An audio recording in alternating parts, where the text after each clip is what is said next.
In the 2020 Champions League final, Thiago Alcantara, then of Bayern Munich, wore Nike Phantom Venom boots. In the year since, he has worn blackout boots, orange Nike boots, blackout Mizuno boots, as well as Adidas Predators and Adidas Coppers. But what's the significance? Well, Thiago is one of a number of players who, over the past year, have ended their relationship with Nike, and industry insiders suspect this will mark the beginning of major realignment in a market that has for a long time been taken for granted as a source of considerable extra income for footballers. In many cases, Nike themselves have taken the decision not to offer renewal deals to players at the end of their existing contracts. Privately, there is claim and counterclaim over whether a player has decided to leave a brand or the brand itself has chosen to step away, but it is absolutely clear that there has been an exodus. Others to depart include Neymar, Rafael Varane, Sergio Ramos, and Marco Asensio, as well as Raheem Sterling, Bukayo Saka, and Bayern Munich pair Leroy Sané and Robert Lewandowski.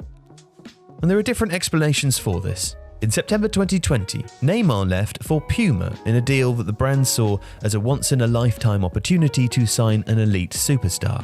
From the player's perspective, in addition to a contract worth around $30 million a year, Neymar may have been attracted by the chance to be the standout star at Puma, following the rise of his PSG teammate Mbappe at Nike.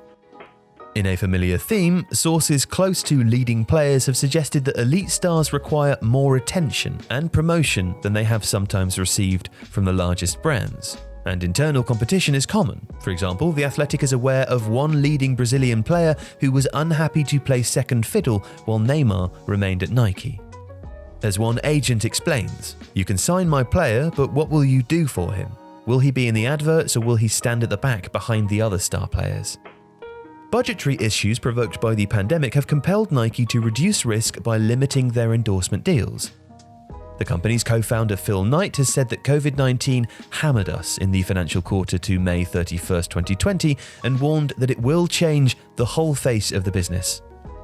Adidas also saw sales fall by 90% in the first 3 months of 2020 before rebounding well later in the year. And yet one well-placed industry source from a rival brand insisted that the approach at Nike is not related to the pandemic. Instead, it's believed to be an internal policy change several years in the making, with a new focus on a smaller number of diverse elite athletes and with themes of social justice incorporated into campaigns. Kylian Mbappe, Jadon Sancho, and Marcus Rashford are examples of clients that Nike hopes will be at the heart of their promotions. And across the rest of the industry, more generally, several agents and commercial advisors to players say that the appetite for six-figure retainers for Premier League defenders or defensive midfielders is hugely on the wane, and that brands are focusing more than ever on creative talent. There are still retainers offered to elite young talent, but one agent describes the changes. These brands want a return on their investment, which they know they can get from elite senior talent, but is a teenager driving that? In the same way, are you recouping six figures because an Arsenal defender is wearing your boots? The market has been unrealistic. And as that market adjusts, an interesting symptom of that flux is appearing. The departures from Nike in particular have shown the growing trend of players across Europe wearing blackout boots. Varane, Ramos, Asensio and Lewandowski have all been pictured wearing them while deliberating their next move, and one agent explains why.